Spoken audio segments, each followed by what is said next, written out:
Good morning. Bago ako nagising, share ko lang. Ginising kasi ako nitong isa ko. Naginip ako.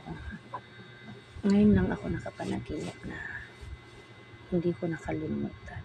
Kasi madalas ako managinip pero limot ko kung ano yung panaginip ko. Ngayon kasi, gulat ako, ginising ako ng isa ko. Naputol ang panaginip ko. Ano daw, nasa outing kami ng mga kapatid ko. Basta marami, ganun kami kasi pag may outing, maraming mga sumasama. Tapos nasa cottage yun mataas. Pinicturan, mahilig kasi ako magpicture, alam mo yan. Pinicturan ko, parang tinutok ko ang camera ko sa baba, sa dagat. Sabi ko, sabi ko sa kapatid ko, bumaba ka doon, ang ganda ng view, bumaba ka doon, picturean kita.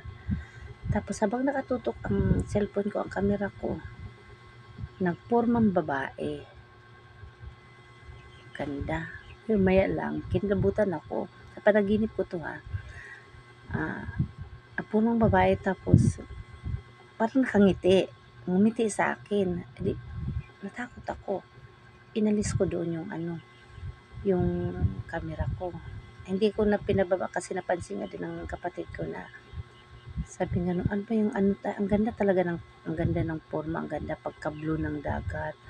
Tapos yun nga, mukhang forma ng babae. Tapos nakangiti pa. Yun yung nakita ko sa camera ko, nakangiti.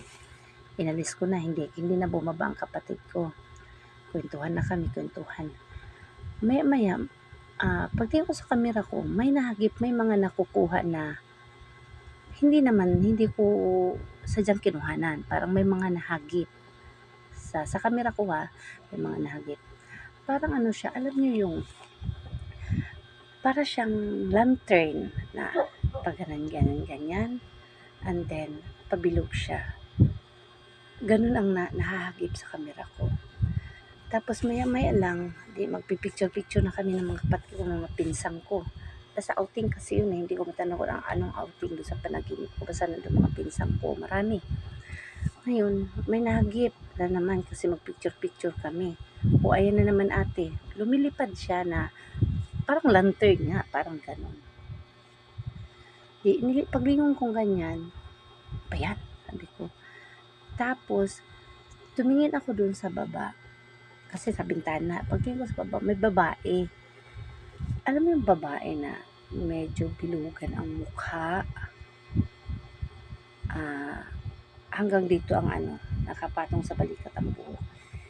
Iba yung lakad niya na pagtingin niya dun sa cottage bahay. Hindi ko alam, hindi ko ma-picture out kung ano siya. And then, tinitingnan ko siya sa baba. Tumigil siya dun sa kabilang bintana. Tapos, pagtigil sa kabilang bintana, tinitingnan ko siya. Mamaya-maya, parang nanggaling sa kanya yung parang lantern nga siya na umangat, lumutang, pumasok dun sa bintana.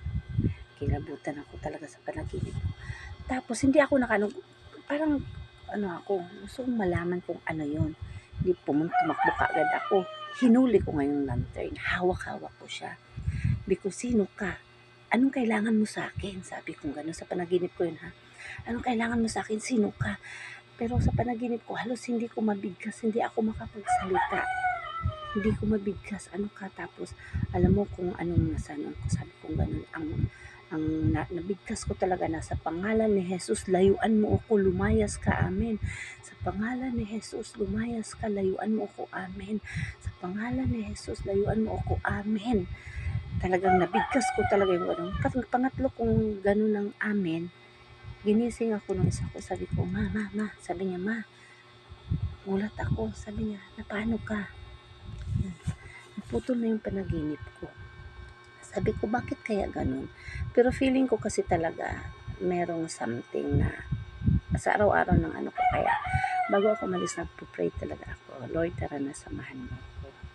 Hindi ko alam, wala naman akong ginagawa. Oo, maldita ako, pero mabait naman ako. Mayroon namang parte ng puso ko na malambing ako. Pero, yun lang, share ko lang. Kasi hindi na ako makatulog.